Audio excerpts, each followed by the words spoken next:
రాష్ట్ర ప్రభుత్వం నిరుద్యోగుల నుంచి ఓట్లు దండుకోవడానికి టెట్ డిఎస్సి నోటిఫికేషన్లు విడుదల చేశాయని గిరిజన సంఘం నేత ఎంఎం శ్రీను ఆరోపించారు. బుధవారం అల్లూరు జిల్లా ముంచంగిట్టుపంటు మండల కేంద్రంలో స్థానిక విలేకరులతో ఆయన మాట్లాడుతూ రాష్ట్ర ప్రభుత్వానికి చిత్తశుద్ధి ఉండి ఎన్నికల మేనిఫెస్టోలో భాగంగా ప్రతి ఏడాది జాబ్ క్యాలెండర్ విడుదల చేస్తామని చెప్పి నిరుద్యోగులకు మభ్యపెట్టారని 5 సంవత్సరాలు లేని డిఎస్సి నోటిఫికేషన్ ఇప్పుడు ఎందుకు విడుదల చేస్తున్నారని ప్రశ్నించారు. ఈ నోటిఫికేషన్ ద్వారా కోచింగ్ సెంటర్లకు లబ్ధి చేకూర్చి నిరుద్యోగుల నుంచి దరఖాస్తుల ఫీజు రూపంలో కోట్లు దండుకోవడంలో భాగమేనని ఆయన మండిపడ్డారు. నిజంగా రాష్ట్ర ప్రభుత్వానికి చిత్తశుద్ధి ఉంటే నిరుద్యోగుల నుంచి ₹1 కూడా వసూలు చేయకుండా ఉచితంగా టెట్ డిఎస్సి దరఖాస్తులను స్వీకరించాలని ఆయన అన్నారు. ఆదివాసీ గిరిజన సంఘం జిల్లా కమిటీ సభ్యుడు అల్లూరు సీతారామరాజు జిల్లా ఈరోజు రాష్ట్ర ప్రభుత్వం డిఎస్సి అలాగే టెట్ నోటిఫికేషన్ అనేటువంటిది రిలీజ్ చేసింది. గడిచిన 5 సంవత్సరాల నుండి బీఈడీ పీజీ డైట్ నిరుద్యోగులు పోరాడుతున్నారు.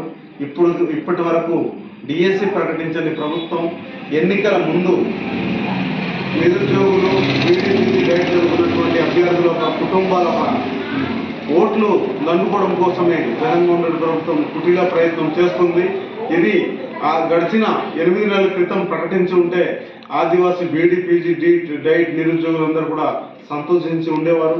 కానీ ఇప్పుడు ఎన్నికల ముందు నువ్వు హామీ ఇచ్చావు, ఆన్లైన్ ఫీజులు పేరుతో వేలాది రూపాయలు దోచుకోవడానికి నువ్వు నోటిఫికేషన్ ఇచ్చావు.